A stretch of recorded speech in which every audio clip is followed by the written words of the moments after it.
Iran did not come to play.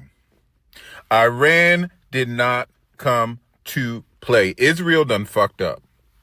Israel done fucked up and started a war that they are not going to be able to win. Now, if the United States steps in to help, obviously, yes. But with this commander-in-chief and Pete Hegseth and all the people that they done fired that knows how to run the military strategically to win a war are out. He got rid of because he doesn't want DEI in the army, and Pete Hegseth only want white boys in the army. So y'all are in trouble.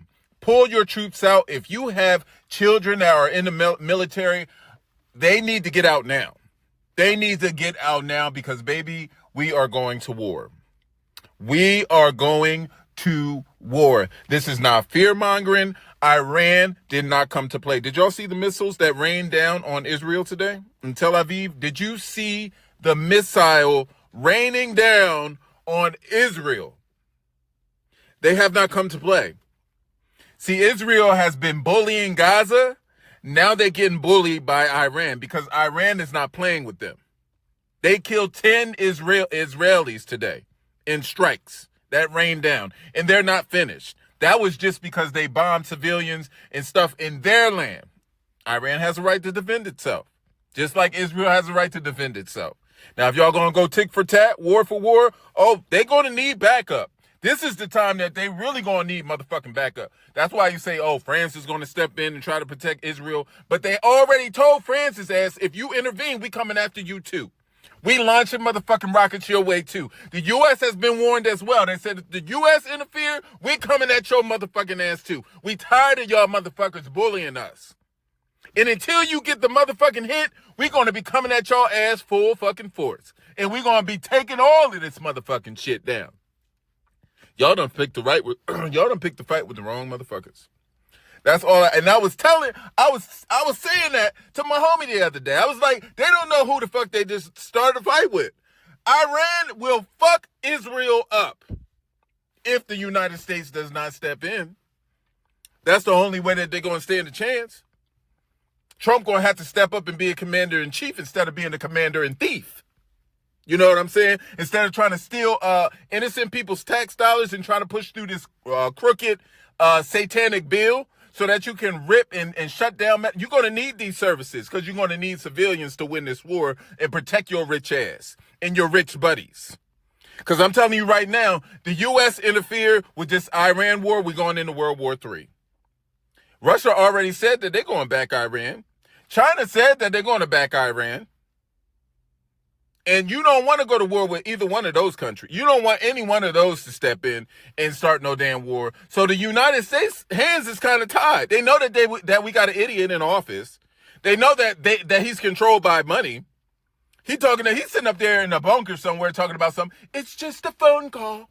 All I got to do is make a phone call. And everything's going to be okay. Because I'm Trump and everybody listens to me. No, bitch. They haven't been listening to you. Ever since you've been talking to Russia, trying to calm the war, Russia has been tearing fucking Ukraine up. Tearing the shit apart. And you ain't stepping and did shit. In fact, you sided with Russia. You sided with your buddy, your homeboy. That's who you sided with. Now Ukraine is almost like Gaza. Now they're coming after Israel. Israel next. Because they seen what Israel's done to other countries. Oh, and Caitlyn Jenner's out there too. They've seen what Israel has done to other countries, and they have absolutely no respect for Israel right now. None at all. And the Bible has talked about this, that Israel will fall. The Bible has already predicted that Israel will fall. This will be the second time, but it's going to fall again. Because this is what happens when you have people who war just because they got the power to. Just because they got now, his decisions has cost his civilians lives. You see how that works? You see how Trump's decisions is going to cost civilians lives. There's going to have to be civilian blood spread. Civilian blood has already been spread because we just had a Democrat killed and her husband the other day. Them wanting to do what they want causes American lives. The cost, I don't know. The last time he was in office, over 1 million people died from COVID. That was the cost. There's always a cost in civilian lives when you make stupid decisions. And right now we got the stupidest commander-in-chief in office. You best believe there's going to be a lot of blood shed because this motherfucker is in office. And he doesn't think logically. He's only ruled by money, greed, and all the things that rule Satan. That's what rules Trump. So, good luck. Pay attention to the war, y'all. Because pretty soon, if he makes the wrong fucking decisions, then we're next. All right, Shalom. Giving all praise, honor, and glory unto Yahweh by Hashem, Yahweh Shai, by Hashem, Rakak Badash, and double honor to our apostles, elders, and bishops here at Great Millstone for teaching this truth that's gone all around the earth. And Shalom to the hopeful elect. It's your brother Atazwan with the Great Millstone here in St. Louis. I'm going to dive into a quick response lesson off of that clip we saw, from that brother. Puts up all these types of TikTok shorts, I believe his page is Arrows of Indignation 144. All right. So I'm making a response to that particular short that he put up that he found on TikTok. And we see all these different things going on. And really, are we excited? Yeah, we've been excited. However, this is just one of these things that it's a skirmish right now, right? However, we can see that the forming of WW3, right, is on the table. Okay, as our Bible said, as our holy book has said, as it is written, thus saith the Lord, thus saith the Bible, right, that the days would come when the end shall begin to manifest itself, right, through the power and spirit of Yahweh Hashem Yahweh Shai. And those of us men, women, and children who believe in this truth of the gospel, the truth of this book, all right, not the lies and false idols and gods that the other people of the world, all right, believe in, but we believe in the spirit and power of Yahweh Hashem Yahweh Shai, which sets us apart, this is what makes us different from everybody more than likely in your entire family.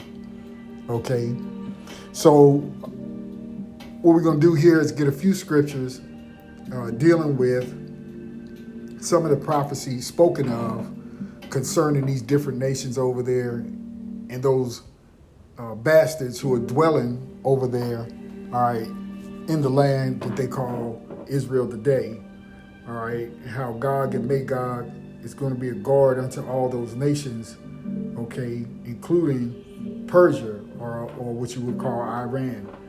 All right, so let's just jump right into it. We're not going to be real long with it, but again, just to make a point of the fact that even now, regular everyday Jakes, are starting to, their eyes are being opened as to what's going on.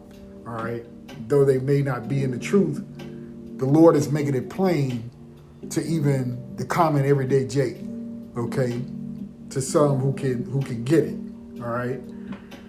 So this is Jeremiah 49:7. It says concerning Edom, and that's what this thing is about, right? Really the controversy of Zion, and we'll get that in the scriptures. But for the downfall of the Edomites' kingdom, all right, in which we say Babylon the Great, but everywhere that these evildoers are, especially in that land, right, because they're the least of the flock, that are going to be the cause to draw everybody into that valley, that place of Jehoshaphat, right, of Yahweh Shaphat, the Heavenly Father's judgment, okay. So Jeremiah 49:7, it says concerning Edom, and that's again Esau, Edom, Amalek chiefly, all right, their chief tribe, okay, the Idumeans, all right. Thus saith the Lord Yahweh by Hashem Yahweh Shai of hosts, is wisdom no more in Teman? Is counsel perished from the prudent? Is their wisdom vanished? Flee ye, turn back, dwell deep, O inhabitants of Dedan, for I will bring the calamity of Esau upon him, the time that I will visit him. You see, so the Lord has already prescribed a judgment for these people, okay? And even though they're going against each other, they still of the same family, really. Okay, verse 9, if grape gatherers come to thee, would they not leave some gleaning grapes? If thieves by night they will destroy till they have had enough. And you can read this same verse here basically in Obadiah. All right. But I have made Esau bare, I have uncovered his secret places, and he shall not be able to hide himself. His seed is spoiled, and his brethren and his neighbors, and he is not, right? And that's all their tribes together, right? Because they're basically the same, whether they be in Turkey, spread out in Turkey and Germany, or Russia, or in the land, right? That state of Israel, let's say, okay, they're going to fight against each other. Leave thy fatherless children, I will preserve them alive, and let thy widows trust in me. For thus saith the Lord, behold, they whose judgment was not to drink of the cup have assuredly drunk it, and art thou he that shall altogether go unpunished? Thou shalt not go unpunished, but thou shalt surely drink of it, right? So we have paid basically our debt to our power, right, for going into all of these different captivities that he put us in to punish us. All right, we drink the cup of the Lord, and so now it's Esau's turn. Okay, verse 13, for I have sworn by myself, saith the Lord, that Bosra shall become a desolation, a reproach, a waste, and a curse, and all the cities thereof shall be perpetual wastes. I have heard a rumor from the Lord, an ambassador sent unto the heathen, saying, gather ye together and come against her, and rise up to the battle. For lo, I will make thee small among the heathen, and despised among men. And that's the way Esau is being looked at by even all the other nations of the world. Okay?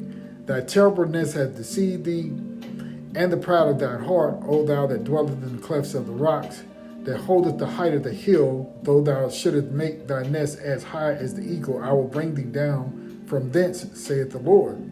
Also Edom shall be a desolation. Every one that goeth by it shall be astonished, and shall hiss at all the plagues thereof.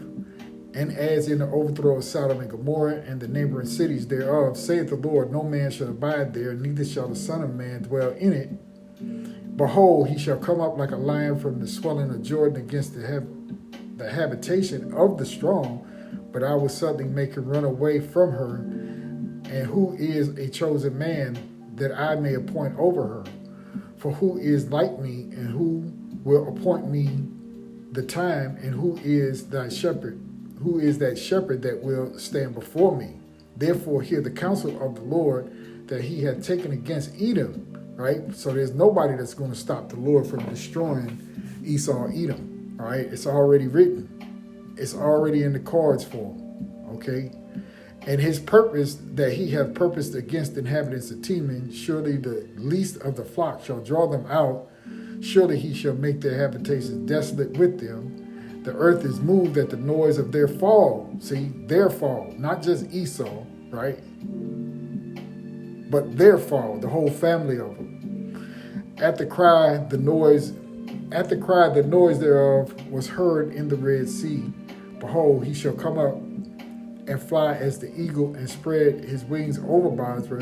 And at that day shall the heart of the mighty men of Edom be as the heart of a woman in her pains. Right?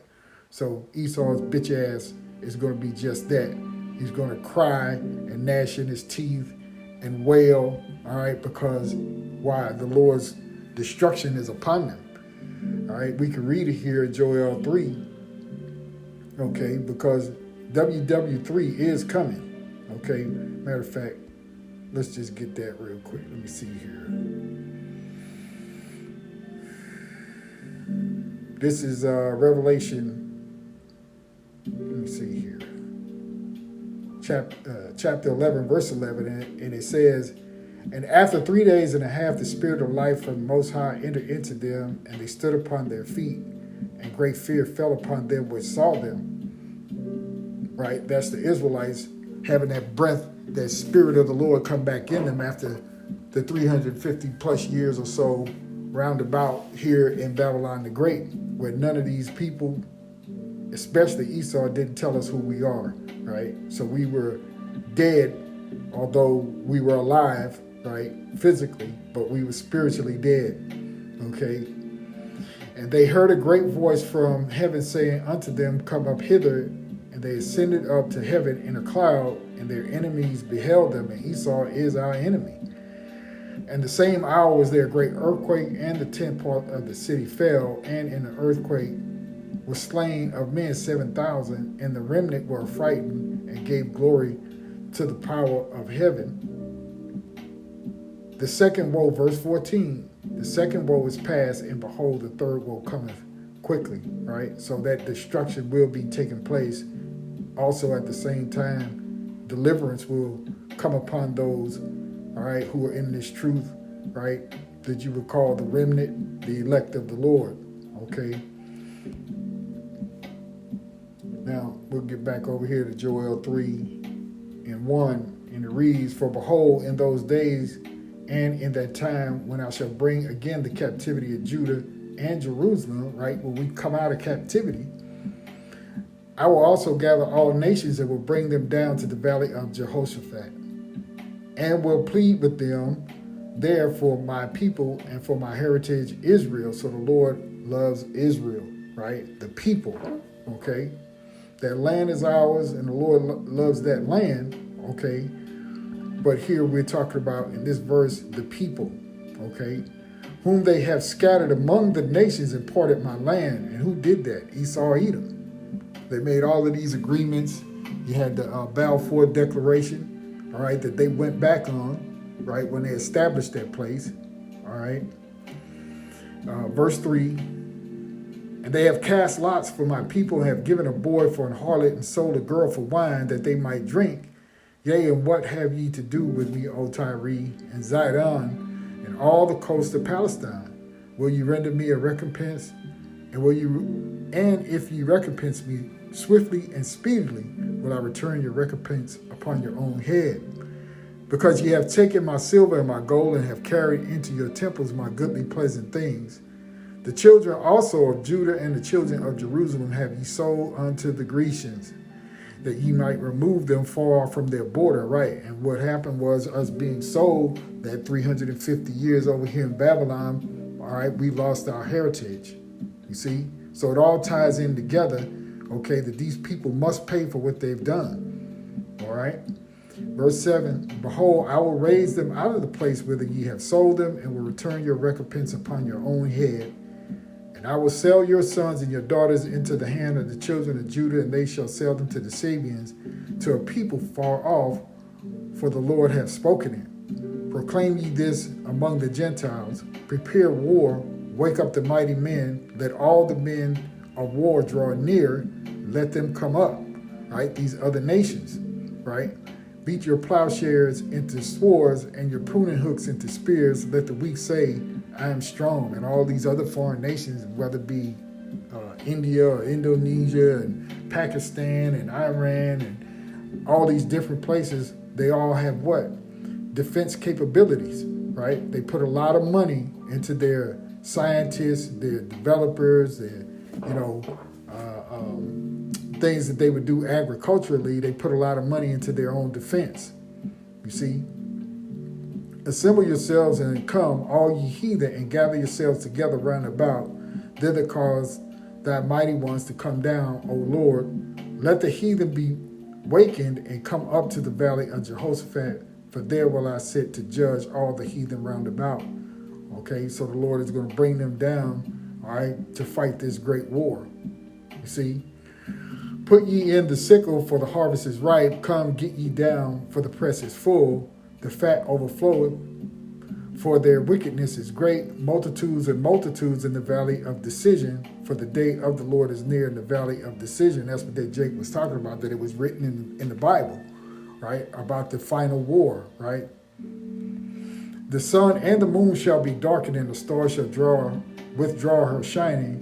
The Lord also shall roar out of Zion, and utter his voice from Jerusalem, and the heavens and the earth shall shake.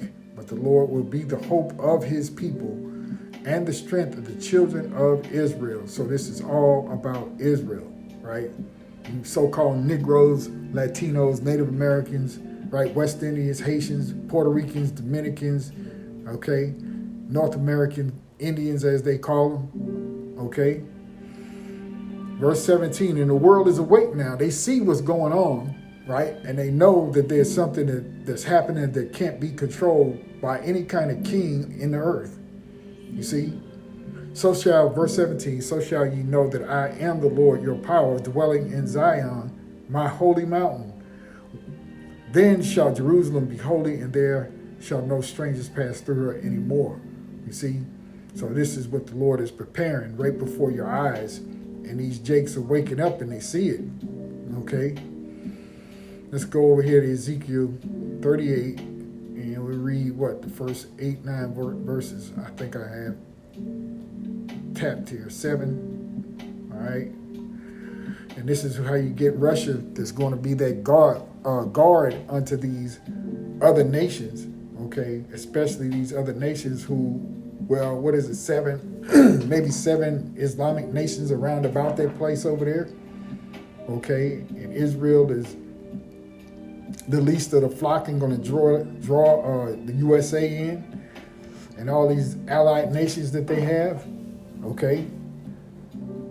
Ezekiel 38:1, it says, and the word of the Lord Yahweh Hashem Yahushua came unto me, saying, Son of man, set thy face against Gog and the land of Magog, and the chief prince of Meshech and Tubal, and prophesy against them, and say, Thus saith the Lord power, behold, I am against thee, O Gog, the chief prince of Meshech and Tubal, and I will turn thee back and put hooks into thy jaws, and I will bring thee forth, and all thine army, horses and horsemen, all of them clothed with all sorts of armor, even a great company with buckles and shields, all of them handling swords. What does it say here? Verse 5, Persia, right, which we call Iran, Ethiopia, Libya with them, all of them with shield of helmet. These are their fellows, okay, basically these other nations that are round about. Gomer and all his bands, the house of Togarmah, of the north quarters, and all his bands and many people with thee. Be thou prepared, and prepared for thyself, thou and all thy company that are assembled unto thee, and be thou a guard unto them. Right, those other nations that are around them. You see? All right, so this is going to be a really, really big thing, obviously. Okay? It's going to take just this little small nation that's in the middle of all of them that's going to cause this big, big problem, you see? And this is great for the deliverance of Zion, okay? Again, it's already prophesied. Revelation 22:16, and it says, I, Yahushua, have sent my angel to testify unto you these things in the churches. I am the root and the offspring of David, and the bright morning star. And the Spirit and the bride say, Come, right? And who is that bride? It's us, the church, okay? The church of Yahweh Hashem Yahushua, okay? Those of us of the lineage and stock of Abraham, Isaac, and Jacob, right? The descendants who have repented and converted and come back to Yahweh Hashem Yahushua, all right? Through the preaching of the prophets, you see? And the Spirit and the bride say, Come. Let him that heareth say, Come. And let him that is athirst come. And whosoever will, let him take the water of life freely. For I testify unto every man that heareth the words of the prophecy of this book. So this is a book of prophecy, and it's prophesying or concerns Zion, right? It concerns the people of Israel, known as Israel, okay? And also that land, because it was promised to us, okay? Verse 18 again, for I testify unto every man that heareth the words of the prophecy of this book. If any man shall add unto these things, the Most High shall add unto him the plagues that are written in this book. And if any man shall take away from the words of the book of this prophecy, the Most High shall take away his part out of the book of life, and out of the holy city, and from the things which are written in this book, right? So it's about the controversy of Zion, that all these things are on the table by the hand of Yahweh Hashem Yahushua, okay? Let's go up to Isaiah 34. We'll start right here at verse 1. It says, Come near, ye nations, to hear, And hearken, ye people, let the earth hear, and all that is therein, the world, and all things that come forth of it.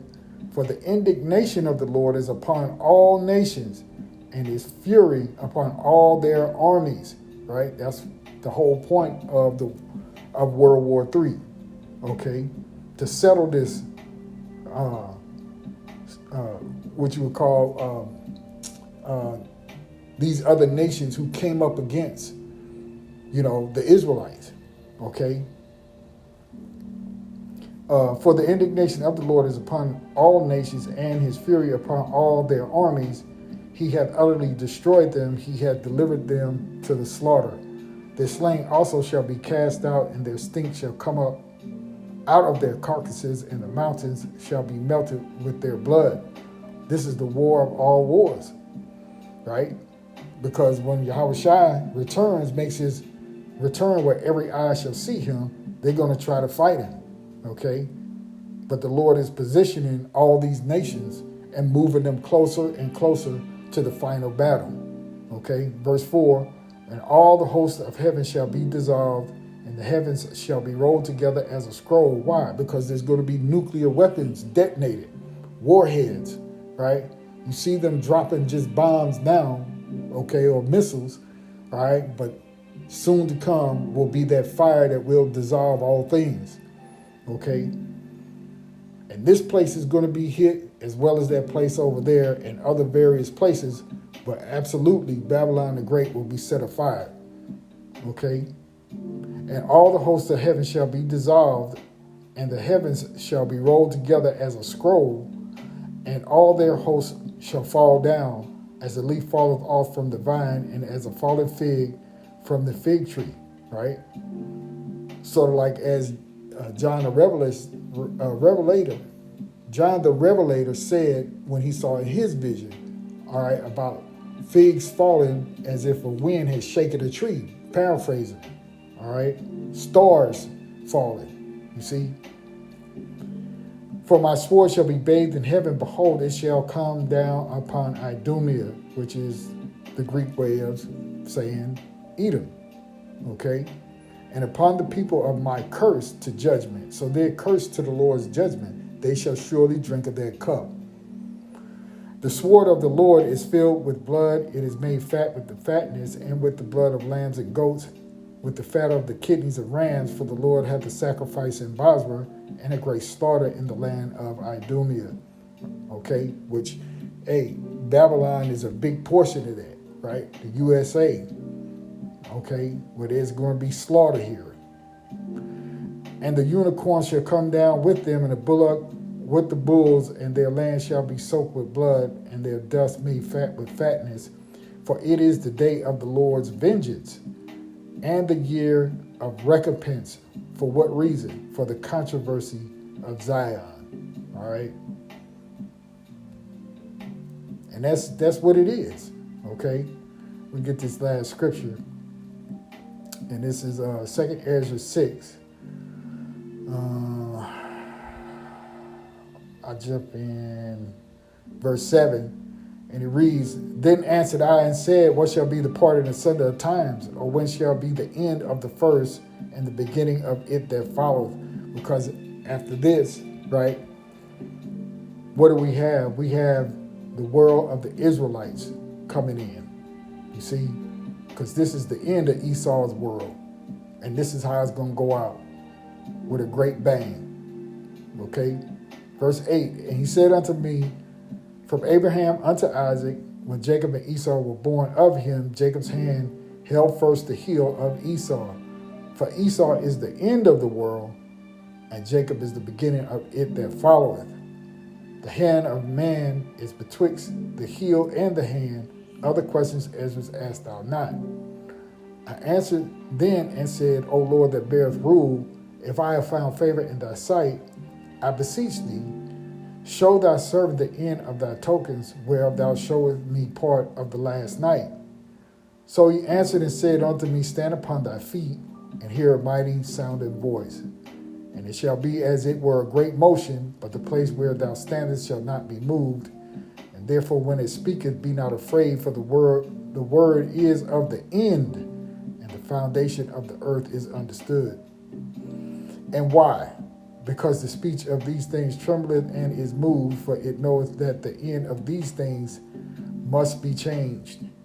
And it happened that when I heard it, I stood up upon my feet and hearkened, and behold, there was a voice that spake, and the sound of it was like the sound of many waters, right? And they often said that the Lord, Yahushua, right, has a very loud voice, right? I believe also in Revelation it talks about the loud voice of the Lord, okay?